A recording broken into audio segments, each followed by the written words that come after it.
Bali si Papa din na po yung nagmamassage. Mas magaling daw kasi siya magmasahe. Pinower mo na ba? Alam ko yun na yun eh. Ba't walang ano? Ba't hindi mo ilaw? Ayun. Kailangan pala nakababa Nakababa to. siya. Mga ignorant. Okay na namamatay sila bumubukas. Oh my God, kinakabahan ako ba yung bumuto? Oh my God. Wow.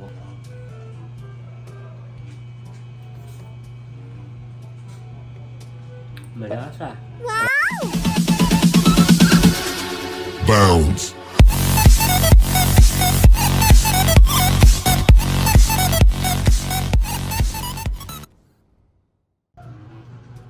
Kamusta mga kayami, isang masaya at isang masarap na vlog na naman ang pagsasaluhan natin. For today's episode po, meron tayo ngayong i-unbox. Ito ay bago nating appliances dito sa bahay. From Cochin Lux. Ito po ay turbo broiler. Yan. So ito po ay ito po ay galing sa kaibigan ni Papa D katrabaho at binigay lang po sa kanya. So, dahil alam nilang wala tayo sa buhay, binigay na lang sa akin. Charot. Ayun. Ito ay nung pang Pasko. So baka hindi na ito gumagana. Ngayon lang natin naisipang gamitin. Minsan nakakalimutan natin may ganito pala tayo, no? So, pero itatry na po natin at hindi pa huli ang lahat. First time natin magkaroon ng ganito. Wow, bagong-bago po.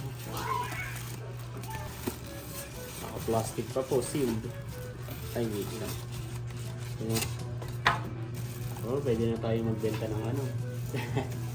Ay, ito pala, nakaganon pala siya. Okay, tatanggal din natin.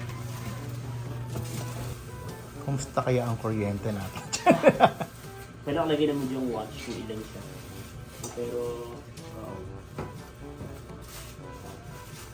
yeah. So, meron kasamang as usual, meron kasamang manual para sa mga first timer like us na gagamit pa lang ng first time gagamit ng turbo broiler, sorry. Ito yung parang pinakang patungan niya, no? Para saan naman kaya to? So malalaman natin sa mamaya. Oh, wow! Basagin. Laki. Okay.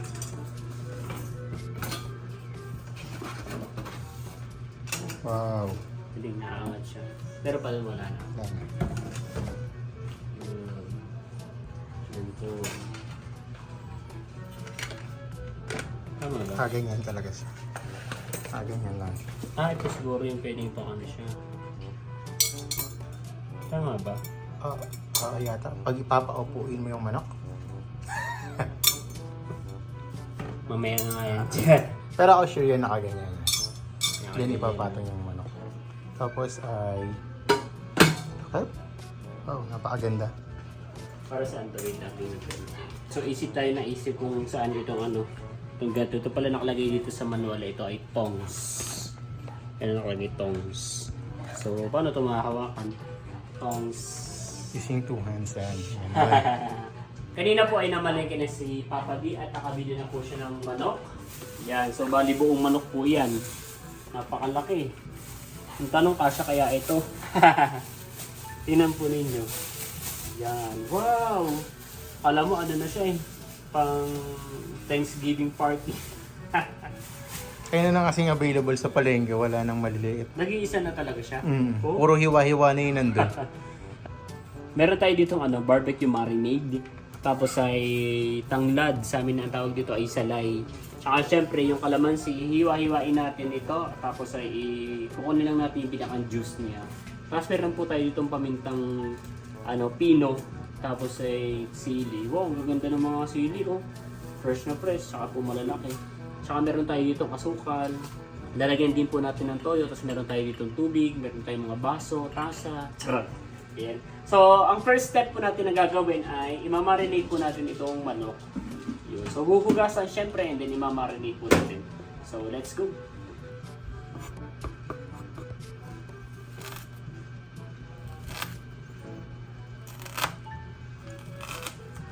Maghihiwa rin po pala tayo ng sibuyas at bawang at ito po ay ingredients din. So kailangan medyo pino yung ating yung ating sibuyas at bawang.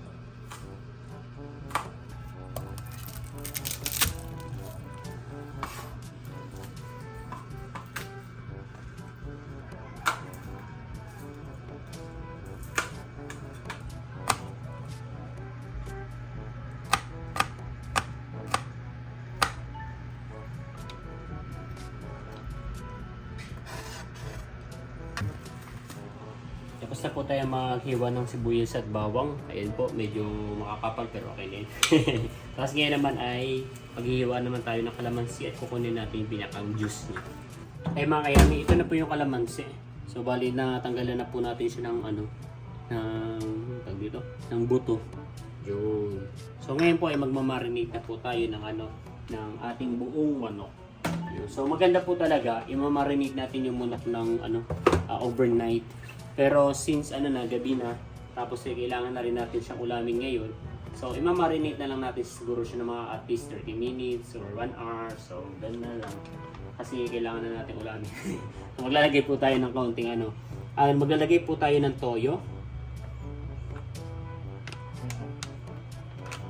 Yan. Masin. Lalagyan na rin po natin itong calamansi juice. Wow. Lagyan rin po natin ng paminta. Lagyan na rin po natin itong sibuyas at bawang.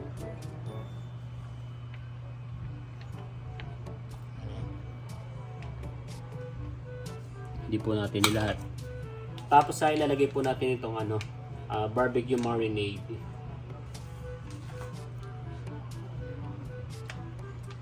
Wow.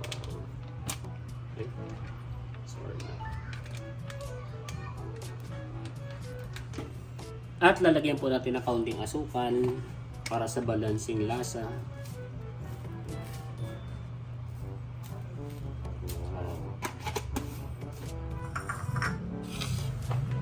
Yan at atin na pong imamassage.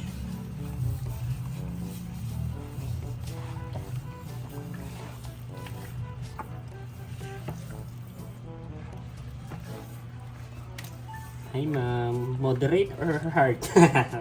Nag-massage.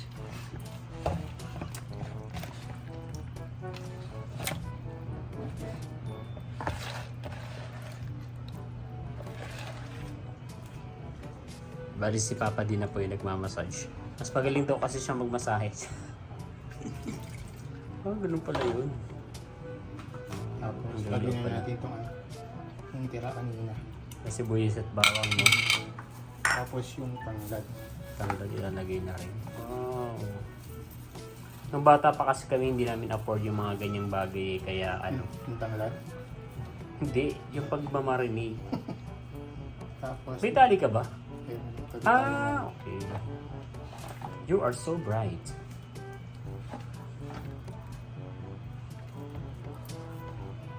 Matutuwa po na yan si Uno.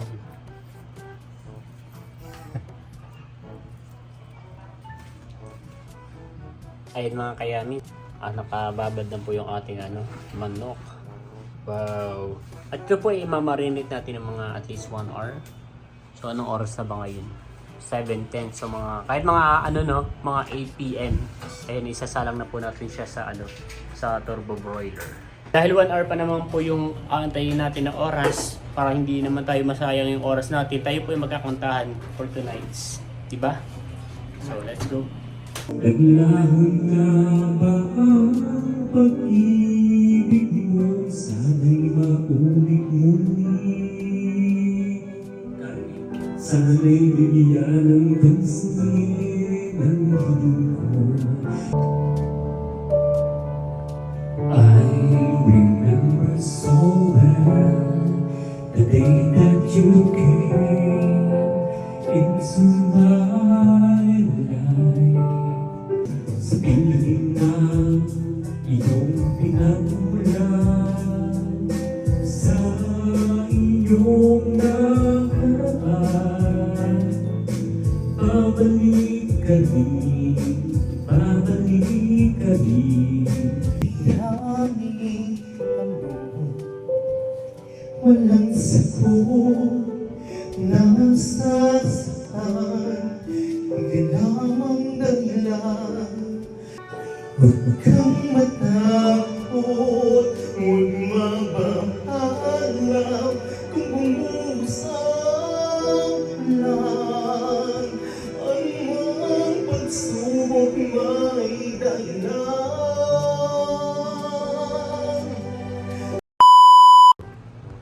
Mga kayami, napasarap tayo ng kantahan at umabot tayo ng mahigit isang oras.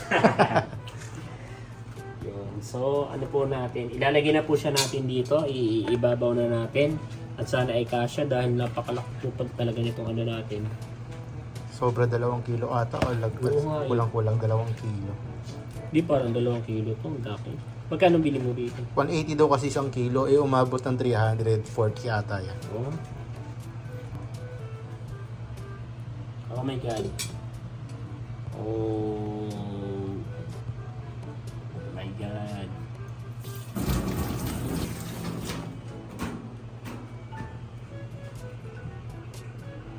Wow, I am so excited. Are you?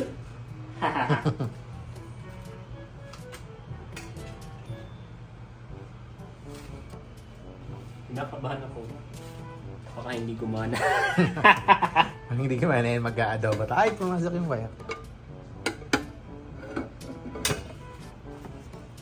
Yan, so isasaksak na po natin mga kayami. Bagong-bago po.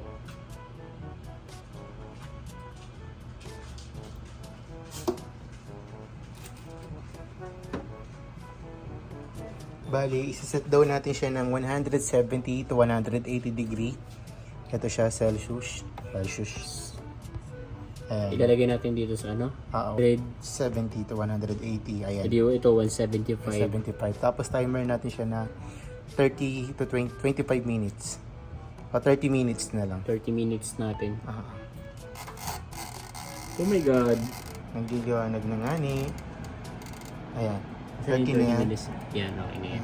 30. Bali, ilang ano tayo? 175 degree tapos 30 for 30 minutes. Ayan, Yung pagka-open kong ganun, ano na eh, parang naramdaman ko agad yung init. Pwede first time natin na magkaganyan na. Yan, dahil paghahawakan siya dito lang kasi Iinit yung to, oo. saka ito. Pwede rin pala tayo dyan magpirito ng mag-ano ng manok, tapos mga patatas, mga gulay. Mas less sa mantika kaya mas healthy siya. Tsaka pag pag nawalan tayo ng ilaw, pwede rin siyang gamitin kasi may light siya eh. Charot. Wala nang Ayan, ilaw. so excited na ako. So bali ito ay 30 minutes na pinapapaikutin and then after that, ay ibabaliktad natin yung manok, tapos another 30 minutes. Am I right? Mm-mm. Yes, I'm not left. Therefore, I'm not left. Yeah, so habang pa siya, habang umiinit siya at niluluto po, ay magkakantahan ulit tayo kasi siyempre is kalahating oras tayo mag-aantay kasi mamaya kalahating oras na naman. So sayang yung natin. Walang pahinga today, hindi natin rest day today. So tutuloy natin yung kantahan. Let's go. Ba't ganun? Talaga po bang namamatay siya? Hindi na namamatay sila bumubukas. Oh my God, kinakabahan ako ba yung bumuto? Search ko nga sa sa TikTok kung ganyan talaga.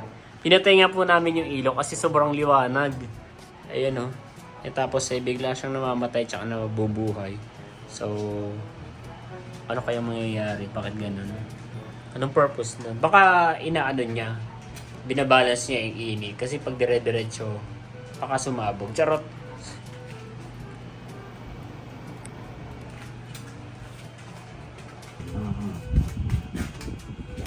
Oh my God. The lovers are flying. Is this a second round? Is this another set of the babies? Go Luna! Raya! Estela! Huwag kayong pumayag. Gagawa ulit sila ng panibagong baby. Naglalambingan sila. Labas! Ipagtanggol niyo inyong karapatan. Sabihin niyo, huwag gagawa ng baby. Go! Labas!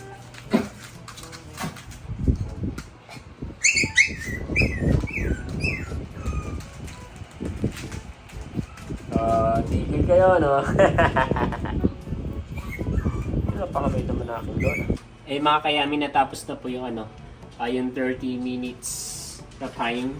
At ang gagawin natin ay babalik na rin na natin. Wow. Wow, ganda ng kulay. Pwede dito. Bango. Bango nga. Ay, miss ko na kung naaamoy ko. So, we are going to flip. To flip! Ito daw ay itong according to the manual. Pero try natin kung kaya natin ibalik gamit itong ano na to. Huwag na, hawakan na lang natin. Gamitin kaya natin yung tong. May tong pa tayong isa eh. Yan talaga mas makapit yan. Tapos isang ano. Ay, ito pa dami. Ay, tong tayo. Tapos ayan, sandok. Para mas safe.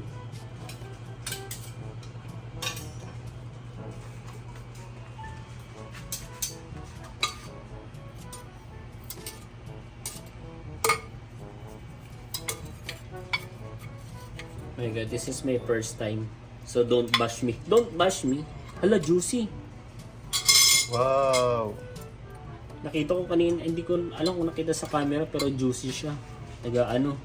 Kumakatas. Oh my Mabigat god. yung chicken kasi laki. Mabigat po. So ngayon naman po mga kayami ay alalagyan natin siya ng additional dito no na sauce. At sakto mga 9:30 pwede na tayong kumain. Yan. Supposed to be a dapat brush yung gagamitin pero dahil tayo low budget, ito na lang. Papahiran na lang natin ito.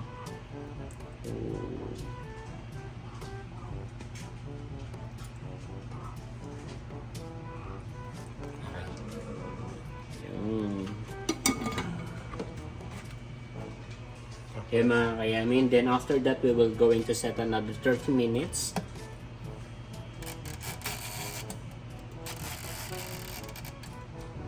Yan. Power? What happened, Bella? Pinower mo na ba? Alam ko yun na yun eh. Ba't walang ano? Ba't hindi mo ilaw? Ayun. Kailangan pala nakababa Nakababa to. siya. Mga ignorant. So mag-aantay lang po tayo ng another 30 minutes. Pero hindi ba dating kailangan o do you Hindi call na that? si- Tutusok-tusok hindi ng na mga siguro. chop ng mga Parang hindi malaman naman. natin. Wala naman. So, antayin natin ng 30 minutes and then tatry natin ikat ng konti para malalaman natin kung yung pinakang loob ay naluto na talaga kasi yung manok medyo makapal yung leg part niya eh. Tapos mataba yung manok na nabili natin.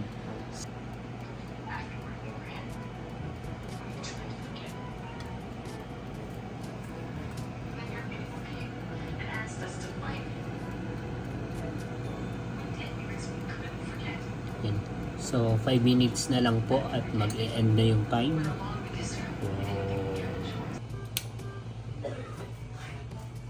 Ayun mga kayami. Tapos na po ang tapos na pong mag-time. Time is up. And then we will go to open and check it. Ooh. Wow, ang ganda ng kulay. Do you think it's already cooked? Or no? Parang sunog na nga eh. Yung ibabaw lang. Can I touch it?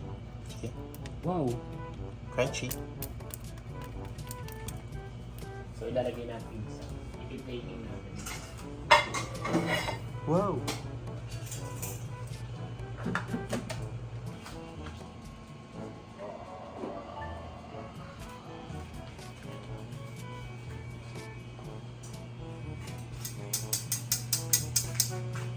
Ano po kukunin mga kayami? Wow!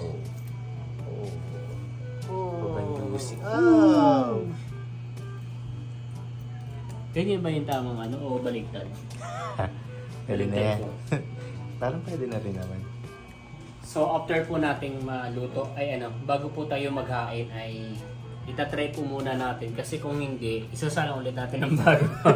Kasi baka mamaya maghain na tayo, may kanin na, may may tubig na, kakain lang tapos hilaw pala. So we will going to check it first before we proceed to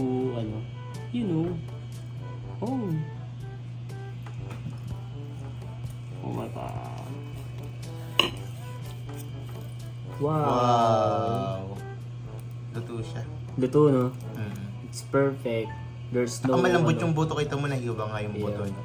Saka walang ano no, walang dito. Parang walang dugo, no? So, magkakatay at titikman natin mga kayami.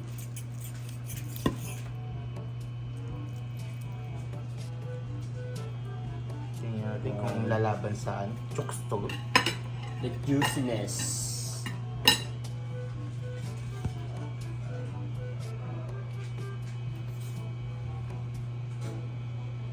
Malasa. Lasa, di ba? Pero, tsaka malambot. Yun, sakto na dyan na sila ikay. Ako nandiyan na sa Laikay, kakain tayo. Yes, sakto po yung dating nila JR at nila Erica dahil kakain na po tayo. Kumain na po sila pero nakita nila yung manok. So kakain po ulit sila. Charot. Sakto, kakain na po tayo mga kayami. Itabi mo na kaya itong mga tuta.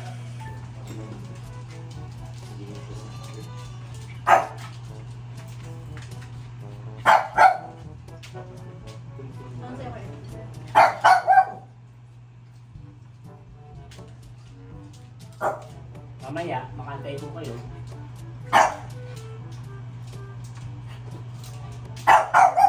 Saan kami narin dito? Pangan?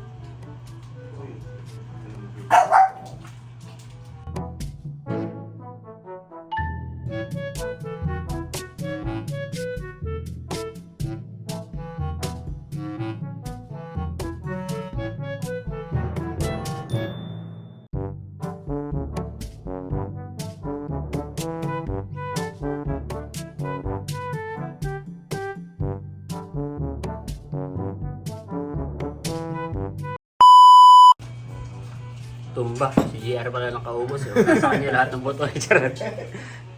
Yan. So, syempre, doon natin po yung gagawin natin. Ulam. Bukas yung hita. Sige. Ulam po ng mga aso.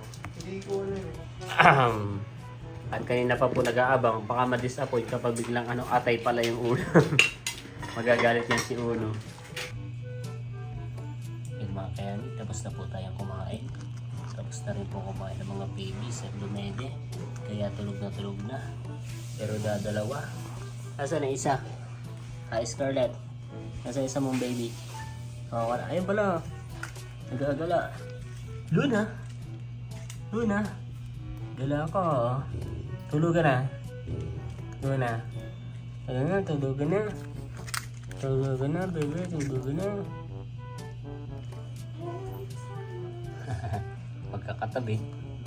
Magkakatabi ang mga baby. Pikit na Raya, pikit.